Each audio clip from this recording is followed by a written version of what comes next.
Welcome to the Success Pick and Mix podcast. I'm your host, Nicky Raby, a professional pick and mixer. I'm a personal brand coach, a speaker, an actor, a creator, and a podcaster. I'm on a mission to help you find and create your version of success. Your pick and mix of life and business on your terms. A blend that complements your personality, your goals, and your circumstances. Since 2018, I've been sharing interviews and mini episodes to help you unlock your next step, to make it real and make it happen. Round here, we dream big. We go for the ideal version. We talk about money and make moves our future selves would be proud of. This podcast is free and available for you whenever you need it. So do rate, review, and subscribe for new episodes. If you want to go deeper with my support, check out my freebies house and unlock the rooms you choose. nickyraby.com/freebies house. I also have workshops, programs, and one-on-one bespoke offerings. For prices and availability, go to nickyraby.com. Thank you, as always, for spending some time with me and my guests. Now, on to today's episode. In today's episode, I'm talking to Charlotte Speak, who is a mum of two. She's a change maker and a coach for parents in the workplace. She works with businesses to help attract, retain, and develop their utterly brilliant team members who happen to be parents. There is so much in this episode, and I would love you to share this conversation far and wide because there is so much work to be done in terms of this space. I think the pandemic, COVID-19, brought up so much information about what was actually happening under the surface. But we are still processing and adjusting those moments that need to be looked at. And so if you know a parent, if you know somebody that has caring responsibilities as well, please send this episode to them. Please follow Charlotte's work. She's really on a mission to shake up the way that businesses work. So we're not seeing people drop off at 30, 35, 40 and be like, yeah, I just couldn't find a job that would work for me. There is so much talent out there. There's so much experience and skills and expertise. And I don't know about you, but I know as a parent, my skill set has expanded. My patience, my multitasking ability, the fact that I can operate and deal with two small people at 5 a.m., etc. It's a really great one. I hope you enjoy listening. And as I said before, please share. Also, if you're looking at really beginning to shape the way that you work and you're freelance or you want to have a portfolio career, do check out my Work With Me page. I am taking on new clients. I would love to help you. You can book a free 15-minute session with me and we can have a conversation about getting you to the next level, whatever that might be, really uncovering your next chapter. I hope you enjoy the episode. Hi, Charlotte. Welcome to the podcast. Hi, thank you for having me. Pleasure. I'm really excited for this one. I feel that you are the perfect person to be discussing this as we bum squeak ourselves back into normal life. Can we even say that? But if you wouldn't mind telling us what you do, what you're all about, and I guess how you describe your work and life at this moment. Where to start? So I'm Charlotte and I am the founder of Power of the Parent, which is an organisation where I support businesses to enable parents to everything from be able to bring their whole self to work, to feel engaged, to feel like their strengths and skills are recognised, basically empowering parents in the workplace, but doing it through their employers. So sometimes that looks like one-to-one coaching. It can be workshops. It can be building parent support hubs, which is featuring a lot at the minute, and working with line managers because we don't want to forget those beauties. And with I guess the overarching message for me is that you don't stop developing when you become a parent, and that you still add oodles of value, and that we are, way over time in pushing against the often negative narrative facing parents in the workplace. A lot of it is born out of my own personal experiences, but sadly also because of thousands, if not millions, of other parents whose stories that you can very easily find when you look around, that you are often treated everything from very overt, blatant discrimination all the way through to things that are implied and all that's in between. So we're on a mission to shake up workplaces for parents. And I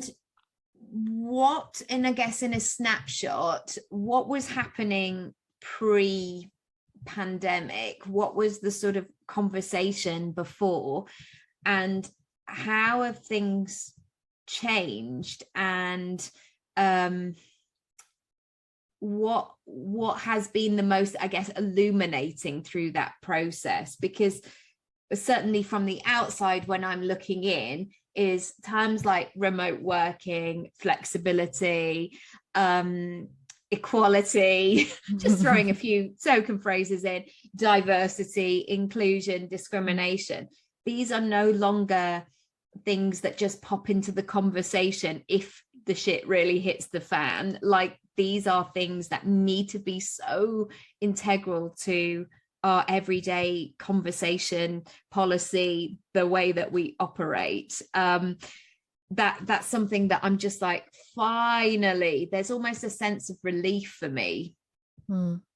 Yeah, and I think that's probably a feeling that's shared by a lot of people. I think I'm very realistic about it all, so I'm not going to hail the last 2 years as being like a major turnaround, because you only have to look at the state that we're in around our childcare system and how we're just being tied up in knots about where do we actually go from here, with the massive bills that is creating for people.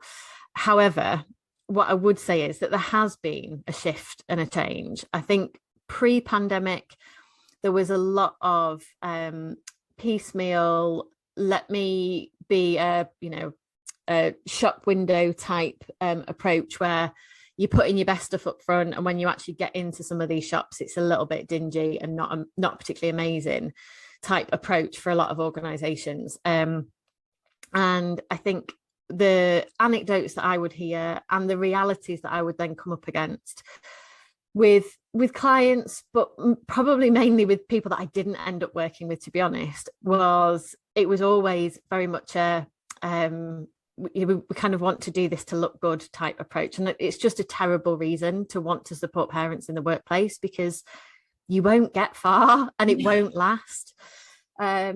So yeah, pre-pandemic, I don't think it was talked about a great deal. And I think a lot of the topics were either kind of operated in two extremes. Either they were seen as a parent only issue, so things like flexible working, right, was very much earmarked for, well, it's just the parents, or more specifically, it's mums that impacts. Yes.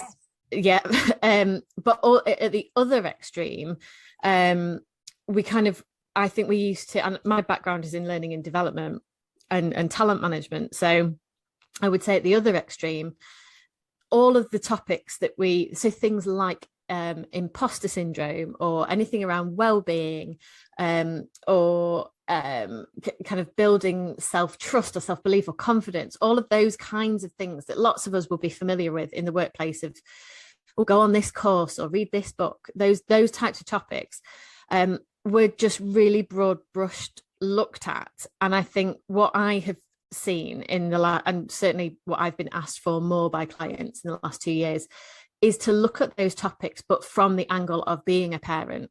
So yes, absolutely, they impact everybody, but the way in which we tackle them can be very different when you've got caring responsibilities. Yes. So I'd say that that's probably some of the way I would sum up the biggest changes.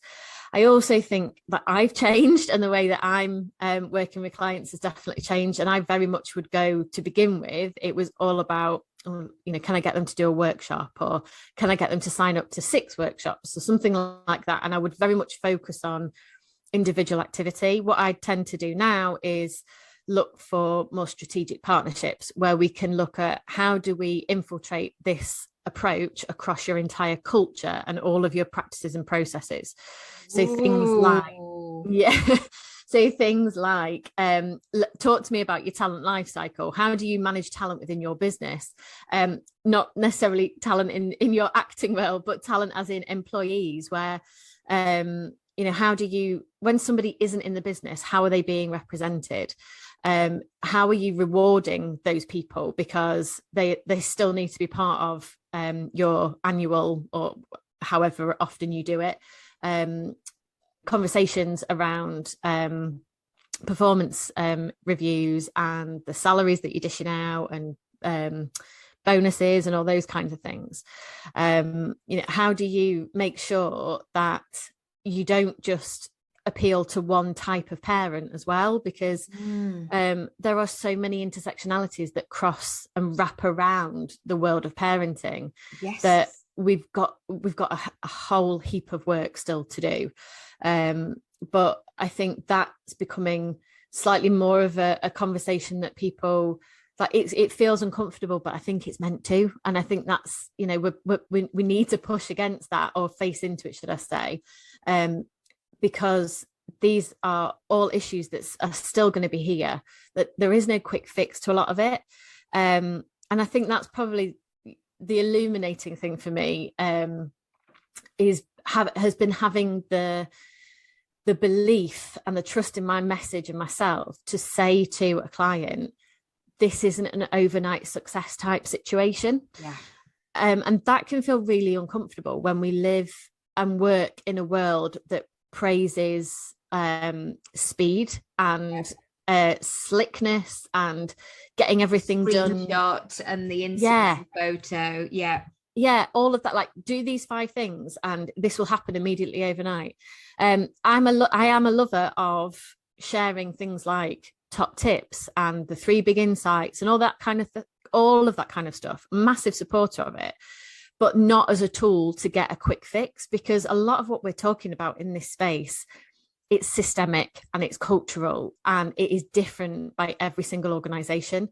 And it's a bit of a bugbear that I have, where lots of people just try and do off the shelf things, and think that that's, that'll solve it. It's not. Of course you can take similar content, of course you can, but you have to hold space for people to be able to bring their own nuance. And that, I think, is what I've become more comfortable in reminding clients. How have you done that in terms of really, I'm not going to use the phrase leaning in, but really broadening and widening that mission for yourself, in terms of, I know many of my clients or conversations that I have, they start perhaps with saying, I'm going to become a coach or a consultant or a well-being expert because I want to help people and I want to work for myself, or I want to earn this kind of money. I want to be flexible. But certainly from what you're saying, it feels to me like your business has suddenly taken on a different energy, in the way that, in a way, there's no space or time to, and I'm sure you're a human being, but to expend that energy on, like, oh, I hope somebody likes it, or I hope somebody replies to that email, that it feels like there's that fire in your belly of, like, this just has to happen, this has to change. How have you done that practically, I guess, to be able to be in that situation where you're really expanding and growing, but also going with the flow and going with it? Interesting question. I think the first thing I would say, it's probably not been a consistent methodology to get me to it.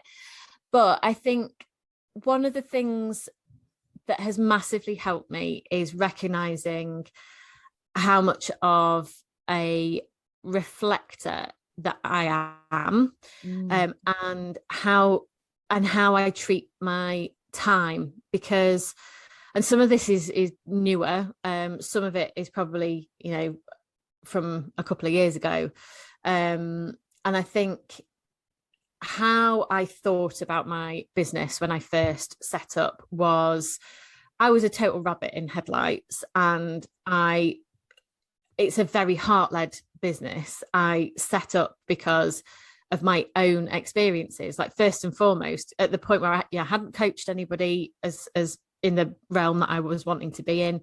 I hadn't delivered any workshops about supporting parents or strong returns. I'd had my own experience in the workplace, and I had skills, I had qualifications that said I could be a coach, and I knew how to pull together a workshop. But connecting the two, I think I had to go through a bit of a a massive evolution, really. And I think the first sort of year or two of the business was a bit about me getting to know me again. And in this new role, you know, I'd been in corporate land for a really long time and had a very defined brand, very defined pigeonhole that I was put in. And I think some of it has been really getting to know myself and understanding my strengths, so not necessarily skills and competencies, but the things that energize me the most. And kind of layering that over with what's my why and where is it that I'm wanting to get to. So for example, initially when I set up, I was working, my intention was to work one-to-one and to run kind of public workshops. And I tried that, and I could not fill workshops. I could not get bums on seats. I didn't have the one-to-one coaching clients. I was doing a heap of associate work to make sure that I had some money coming in. And I was talking to a friend who happened to be a coach, and we were kind of talking about where can I pivot. And this was the first. I've had a couple of conversations like this with friends since, but the first one was very much about, right, I need to be looking for organizations, because that is a different speed, it's a different audience, but you can still do what you want to do. You can still go and support parents, but you need to do it with a different client in mind. So I started to dabble. I started to cold email anybody that I could find the contact details of. And my husband was helping and like finding people on LinkedIn, and I treated it as a numbers game. And I think what when doing that, what I did, and I don't speak on behalf of any other business at all, but personally for me at Power of the Parent, playing it as a numbers game was completely the wrong approach, because that wasn't me. And you know, one of my strengths is around collaboration, and I need that connection with people. So sending cold emails when I don't know I don't know the person on the other end that's receiving it, and then not getting anything back, or getting a no, or my favorite one lady once just replied and just said, please unsubscribe me. Oh my God. You're not subscribed. I've spent an hour crafting. Look at these 3 beautiful paragraphs I've written you. Honestly, I luckily that day it was one that I was able to laugh at. But had it been another day, I absolutely would have had my head in my hands crying. But I'm always so considerate about the way that I kind of respond to things, because you never know what is going on from the other side. Wow. Yeah. I'm sure karma will come around in another way. Yeah, well, the industry that I have no idea where that person is now, but that industry has definitely taken a battering. So anyway, so I think the recognizing that I need that connection with people. So fast forward then a few months after it, because I stuck it out, and it can sometimes be tenacious to a fault, really. Me too. And I had a conversation with a different friend this time, again, another coach, but she wasn't particularly coaching me. We were just having a general catch up, and she is a fellow strengths practitioner, and she kind of held this mirror up for me around connection and who did I already have some of the relationships with, and I needed to look at my marketing and my sales as uniquely as I was as a person. So that was a really powerful conversation for me, and went away thinking, right, I need to be able to attract clients, but I also want to do that in a way that doesn't leave me feeling icky. And I hate trying to like upsell people. If you've given me a brief, I will deliver a proposal to your brief. I'm not going to tell you, oh, by the way, there's these like 7 other things that you could also do. I will it's just not something that I don't respond well to it. And when I was in corporate world, it would be one of my biggest turn-offs. And I just rather deliver what it is that you're asking for. And sometimes if you don't know what you're asking for, then that's fine too. I can absolutely make suggestions. But if you've got a very clear view of like, this is what we need, then let's go with it. Let's explore it and be flexible along the way. So I think, the biggest thing has been about what are my needs, and where are my strengths, and how can I go towards them? Because I am energized by helping people, but more specifically, I am energized by helping people reconnect with their brilliance. And in this space, it is about their strengths. And I'm a huge advocate for having those strengths-based conversations and making sure it infiltrates businesses company-wide. And I think I lost some of that to begin with, or maybe it wasn't necessarily lost, it was just a bit buried, and other things were at the forefront, and that was the numbers game, rather than really remembering why I'd set up. Yeah, I don't know if that answers the question. Well, I would take on other people's daily activities or other people's strategies, and I felt like the whole time I was trying to squeeze myself into the wrong size, or like if you were a teenager and you'd like this just makes me sound a bit reckless as a teenager, but the next day like you'd have to go home in somebody else's jeans or somebody else's shoes, and I remember turning up in heels, somebody else's pajama bottoms and a cowboy hat, and my mum was like, get in quickly, come on, what are you doing? But that sense of trying on other things, and there comes a point where either you get burnt out and you just have that sense of like, right, enough is enough. I'm going to have to, it's like parallel parking, and just feeling like you've got to take the brake off at some point and start to move the wheel another way. Yeah, absolutely. And I think it's not necessarily a bad thing. And I think I really do feel quite passionate about saying that there isn't a shortcut to some of this stuff, because I wouldn't have been ready or in the right headspace to have the conversations that I have now and to have the clients that I have now 4 years ago when I first started. I just wouldn't. It would have been an absolute car crash. So I think some of it is definitely happened in a timeline that's aligned with me and what I've been ready for. And that's come about because I've changed the way that I market. I've changed the way that I have conversations. I've been able to, focus on what is it that people really want and interact with an audience. And I think sometimes I would sum it up by, you have to go after your own definition of success, not somebody else's. And that's got to be something I think that most people are beginning to identify. I see it talked about an awful lot more now. But this concept of what's your definition of success, I've talked about with my Strong Returns workshop since 2018, since I first started to try and run it. Because I think when you become a parent, things shift, and some of us will say, oh yeah, but not very much, or I managed to hold on to all of this part of me, and the kids will just slot in type approach. I wasn't one of those. I was really quite highly strung, I think, certainly when I was a first time parent, but I making sure that you look at what's important to you, and then the repercussions of that are massive, because you can fend off things like comparison, and you can have better quality conversations with people to say, actually, this is what I'm aiming for, this is where I'd really like to get to. And I think that, yeah, they've been some of the big light bulb moments for me.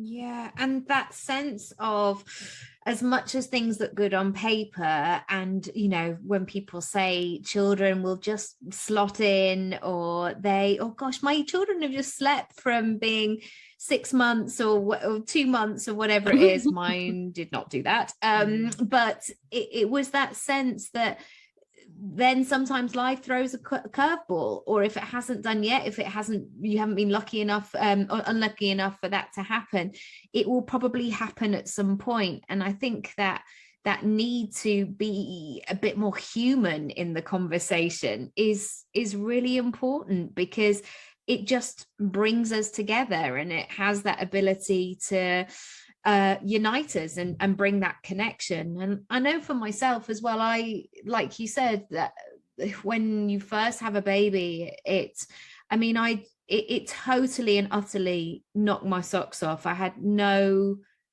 just felt like I'd been hit by a truck, and I had quite a difficult last bits of my pregnancy, and Oscar coming into the world. And even that shock, it took a little bit of a while to be able to make a sandwich again and sort of sort myself out. But I do remember quite quickly afterwards, I had this enormous sense of clarity, but it didn't come in a way that I'd sort of had those light bulb moments before.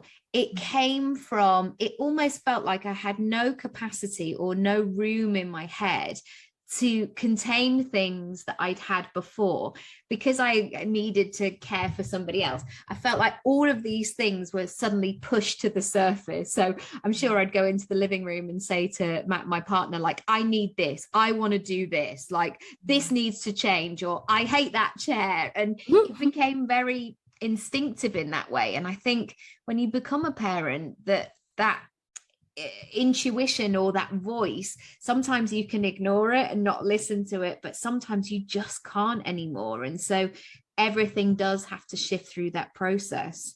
Yeah, absolutely.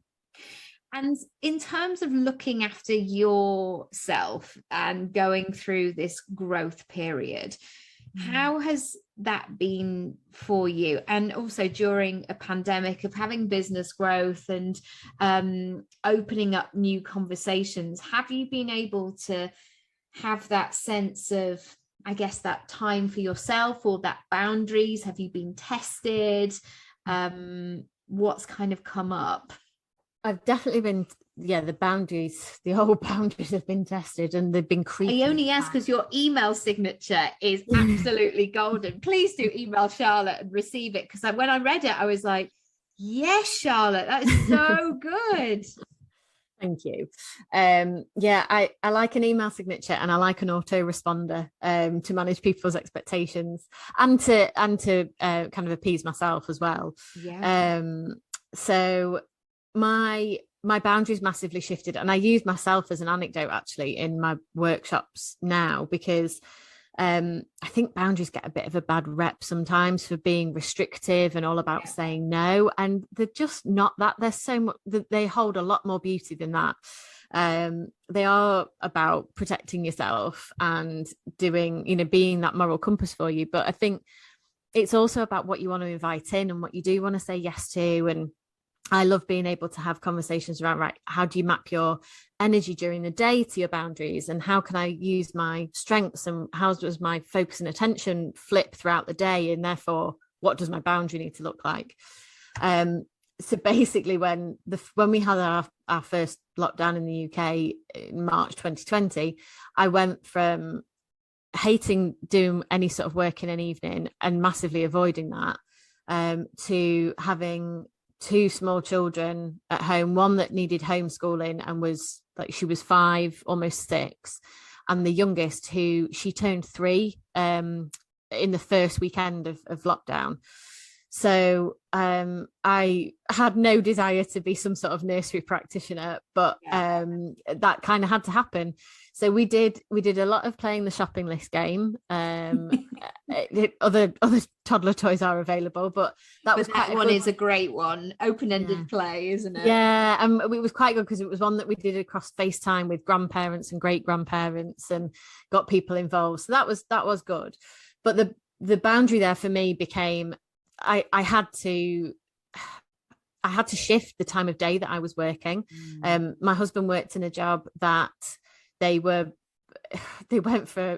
was just so intense. He does a lot around tech and in the retail industry, and of course everybody was buying laptops and tablets and gaming and mobile phones, and they were all of the categories that he managed, like his team managed. So there was a reality for us as a family that we couldn't do the whole take a shift here and I'll work in the morning, you do the afternoon, because that just wasn't something that we could do. So it became a little bit more like I would get up and do some stuff before the kids got up, or before like I could get them up, give them breakfast and plonk them in front of the telly for a bit. But there would come a point where they needed my focus and attention. So the way that I worked shifted. I did have to start doing things in an evening. Luckily, it was temporary for me. And I think this is the thing with boundaries, that we have to recognize that they are meant to be agile. They can shift and change. So there's definitely been a working pattern shift. I'm happy to say that is less of an issue now. I do, to be fair, every now and again, I will work in an evening. And some weeks it's like 3 nights out of 5 during the week that I'll do it. But it'll be because of I'm working on something that I feel really energized or inspired by, or it's like there's something that I want to write that's just come into my head that I'm like, oh, I need to get that down now, or it's more of a choice as opposed to a necessity, which I feel very grateful for. And I think the other thing that I've done is, this is a more recent development for me, is I've started working with like an ops manager for my business. So I work with an OBM who is putting into place for me like an amazing system that is going to make automation a lot slicker. And it's very much like me shaped, or Power of the Parent shaped, and really responsive to the fact that I've got quite different clients and I have very different setups. So some I'll just do coaching with, others I'm in there delivering full scale strategic change, others they want 10 workshops a year. So that's I think I've seen as a barrier before to putting in the extra support, because I thought, oh, this feels really complex, it's just easier if I do it. And haven't put the value in outsourcing. And it's a lot when you work for yourself. It takes a lot to put that trust in other people. Not that, people are untrustworthy or anything, but it's more a reflection of me that says, like, you don't have to be in control all the time. It's okay. And we get used to it. I think that sense of what you said earlier about the tenacity, I've realized that it's a positive and a negative strength for me that I'm really solution orientated. But it works negatively for me as well, because I can, I'm damned, I will find that solution and I will find a way to work through it. And actually, is that the right thing to do? Sometimes you just need to pause, and that agility, like you mentioned about boundaries, it's going to be ever changing, because so is parenting as well, and so is who you are in life and what you need. And sometimes you can push the gas on, and sometimes you're like, I just need to turn the car off and go to sleep. Yes, exactly. And what you've just described there, in a strengths world, we would say that would be a strength in overdrive, because something that seemingly sets out as a positive, something that you're really engaged by, and leaves you feeling motivated and good. When there's lots of reasons why they go into overdrive, but where we've had too much of a good thing, it literally tips it too far for you. Yes. So I had to get to 40 to realize that. It's so annoying. Oh man.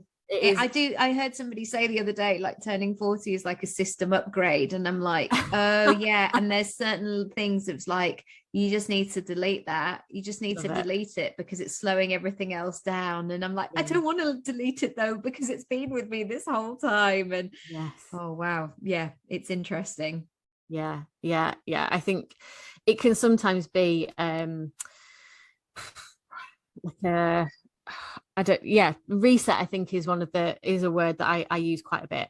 And that definitely resonates with me with some of this stuff. So I think I do think there's a lot. I've been thinking about this recently because it's the last few weeks have been, who am I kidding, last few months, I could say last few years, couldn't I? Yeah. But no, I'm going to be specific because I think the last few months, and in particular the last few weeks, they've been really intense for me. And it's not intensity I don't necessarily mean that in a negative way, but it some of it has felt very negative and really challenging from a place of like, this is not nice challenge. This is really difficult and quite lonely when you do run your own business. And I've got amazing friends and and business friends who do, like, they all get it, but also they've got their own stuff going on. And sometimes you can feel depleted and think, where do I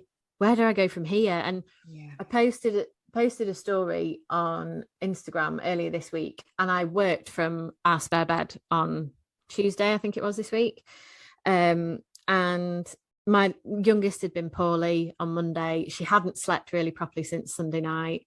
And I was absolutely exhausted. And I wanted to work. I shared with you before we started recording that I ended up needing like a 20-minute reset. I shut my eyes and felt better for it afterwards.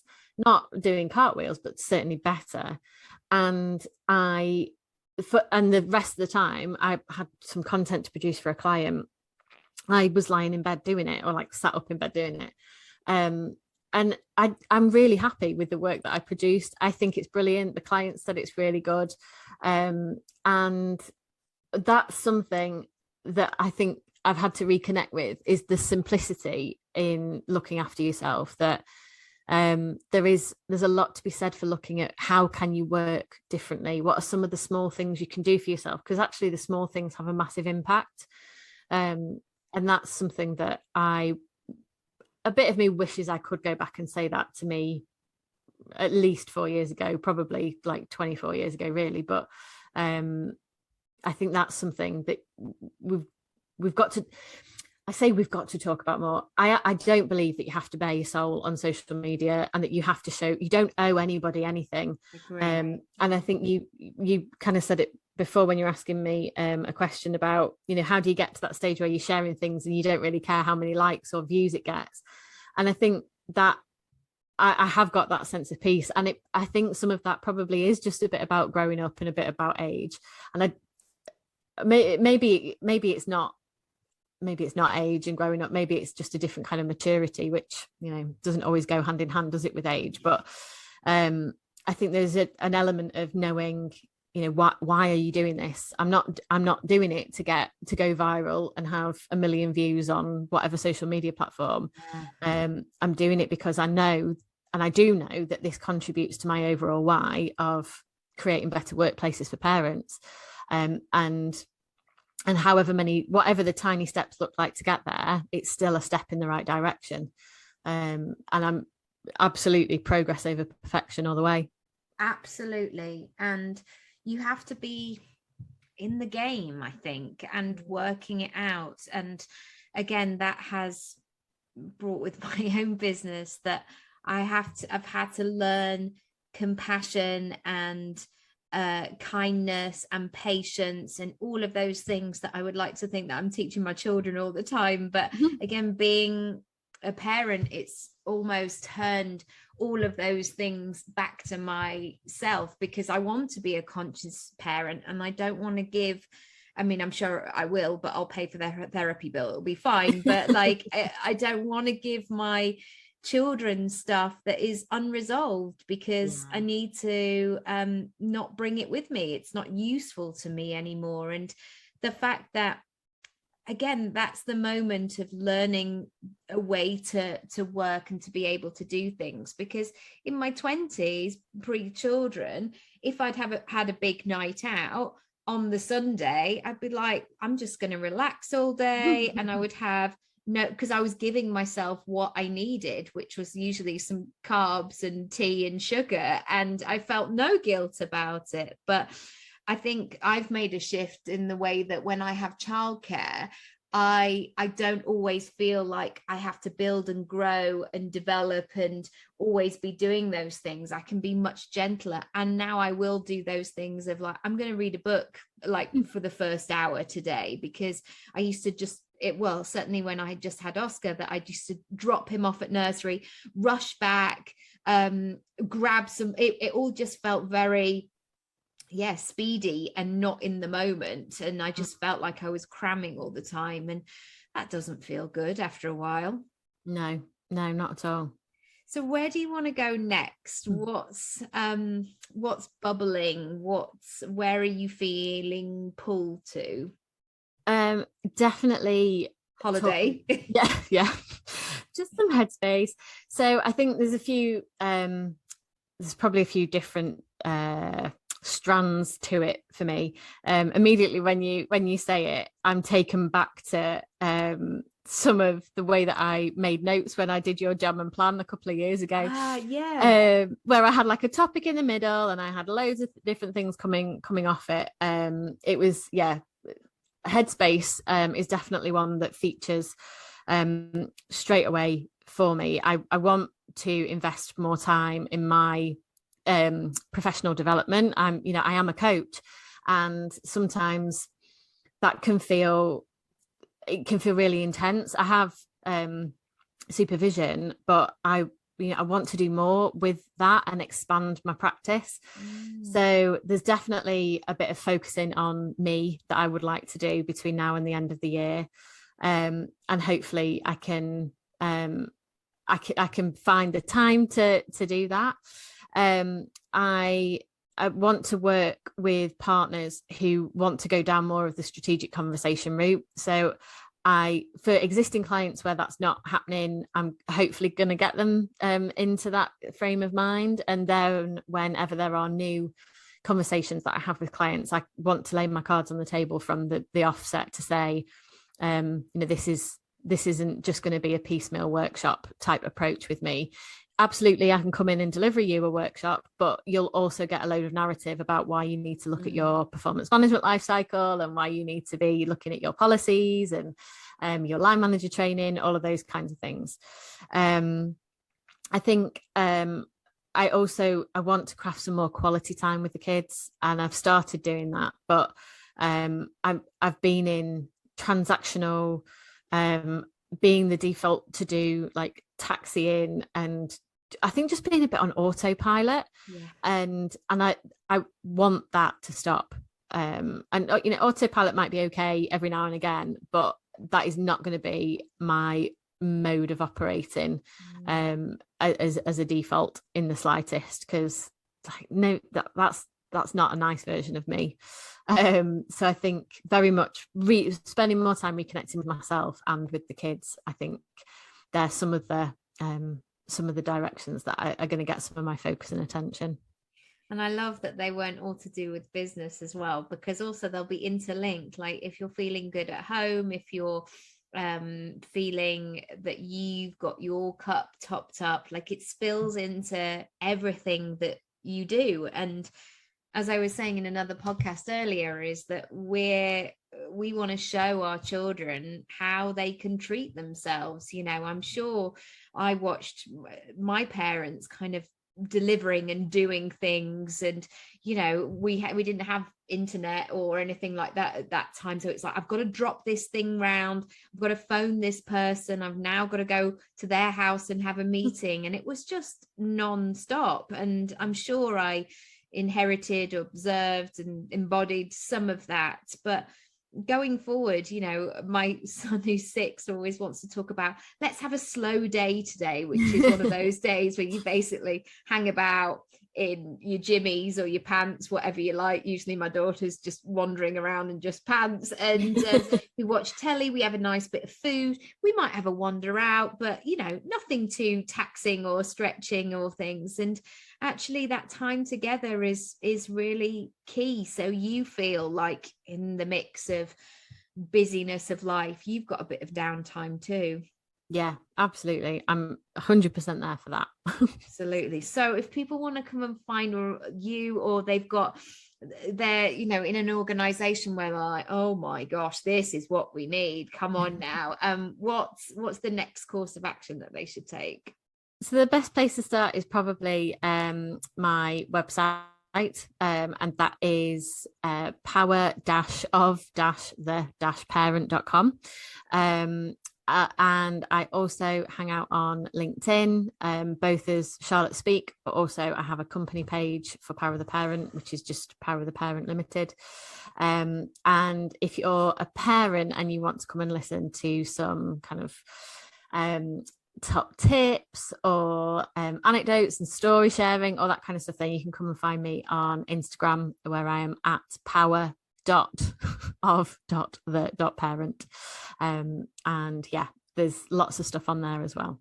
Amazing. Oh, thank you so much. I've taken so much away from today, and just again it's that readjustment of where we go from now, and again that's solution orientated, it always pops up, but yeah, I think the work that you're doing is so vital and so important, and we're going to feel the ripple effect of the work that you're doing in the generations to come and where people go next. It's not just about the here and now, but yeah, how we change things going forward. So I can't thank you enough. I think you're wonderful. Thank you so much, and I really massively appreciate that. No worries. Thank you. Thank you. Bye. Bye.